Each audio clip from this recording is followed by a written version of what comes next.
ஜியாவுல் ஹக் கடையநல்லூர்ல இருந்து கேட்குறாங்க.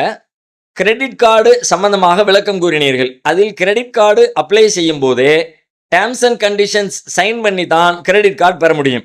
அதில் பணம் செலுத்த தாமதமாகும் பட்சத்தில் வட்டி செலுத்த சம்மதிக்கிறோம் என்று ஒப்பந்தம் இருக்கும். அப்படி என்றால் வட்டிக்கு சம்மதம் என்று சொல்லும்போது அது வட்டிக்கான ஒப்பந்தத்தில் சம்மதம் என்றுதானே அர்த்தமாகும். நாம் வட்டி வராமல் பயன்படுத்தினாலும் இவ்வாறு சம்மதம் தெரிவித்து தானே கார்டு வாங்க வேண்டி வரும். விளக்கம் தேவை அப்படின்னு சொல்லி கேட்குறாங்க. அதாவது கிரெடிட் கார்டு வாங்குறதா இருந்தால் அது வாங்கிக்கலாம், மார்க் அடிப்படையில் குற்றம் இல்லை. நீங்கள் வட்டி கொடுத்தா தான் தப்பு.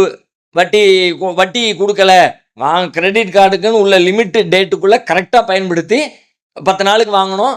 10 நாளைக்கு பிறகு 40 நாளைக்கு பிறகு கட்டினா வட்டி, நான் 40 நாளைக்கு பிறகுலாம் கட்டலை, கரெக்டாக கட்டிடுவேன்னு கட்டிக்கிட்டு இருந்தா நீ வட்டி வாங்கியவர்களாக நீங்கள் ஆக மாட்டீங்கன்னு நம்ம சொன்னோம். அதை வச்சு அவங்க என்ன கேட்குறாங்கன்னா, அந்த கார்டை வாங்கும்போது இத்தனை நாளைக்கு மேலே போயிடுச்சுன்னா நான் வட்டி கட்டுறேன் அப்படின்னு கையெழுத்து போட்டால் தானே உங்களுக்கு கார்டே கொடுப்பான். அப்போ வட்டியை கொடுக்கறதுக்கு ஒத்துக்கிட்டீங்கன்னு தானே அர்த்தமாகும் அப்படின்னு. வட்டியை கொடுக்குறீங்கன்னு ஒத்துக்கிட்டீங்க தான், அதில் மாற்றுக்கிறது இல்லை. ஆனால் நீங்கள் வட்டி வாங்கிய குற்றம் எப்போ வரும்? வட்டி கொடுக்கிறேன் என்று சொன்ன உடனே குற்றவாளி ஆயிருவீங்களா, வட்டியை கொடுத்தால் குற்றவாளி ஆவீங்களா?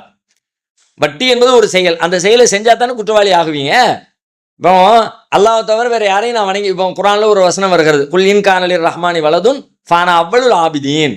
ரஹ்மான் அளவற்ற அருளாளனுக்கு புள்ள இருக்கிறதா சொன்னீங்கன்னா, அதை நிரூபிச்சிங்கன்னா, அந்த புள்ளைய வணங்குறதுல ஆளா நான் இருப்பேன்னு நபியை நீங்க சொல்லுங்க. அப்போ வணங்கிட்டாங்கன்னு அர்த்தம் இல்லையே. அப்படி இருந்தால் என்று சொல்வதே தப்புன்னு சொல்லக்கூடாதுல.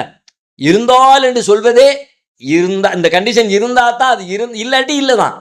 அந்த மாதிரி தான் நான் வட்டி கட்டினால் 40 நாளை கடந்தால், அந்த உரிய நேரத்தை கடந்தால் கட்டுறேன் என்று சொன்னதனாலே வட்டி குற்றவாளியாக ஆகிட மாட்டீங்க. எப்போ குற்றவாளி ஆவீங்க? அந்த நாளை கடந்து அதுக்கான பணத்தை நீங்க கட்டும்போது குற்றவாளி ஆவீங்க என்ற அர்த்தத்தெல்லாம் நாம் அந்த விளக்கத்தை சொன்னோம்.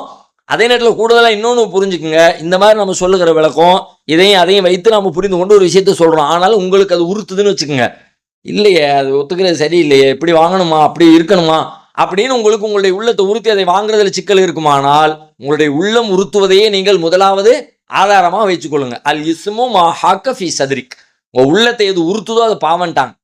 ஆதாரங்களை வச்சுங்க, இந்த விஷயங்களை சொல்கிறோம், அதையெல்லாம் வச்சு ஒரு தெளிவுக்கு வர ட்ரை பண்ணுங்க. அதையும் தாண்டி உங்களுடைய உள்ளம் உறுத்தும் என்று சொன்னால் நீங்கள் அதன்படியே செயல்படுங்க. ஏன்னா பாவமான விஷயத்திலிருந்து விலகுவதற்காகத்தானே இந்த உறுத்தல் வருகிறது.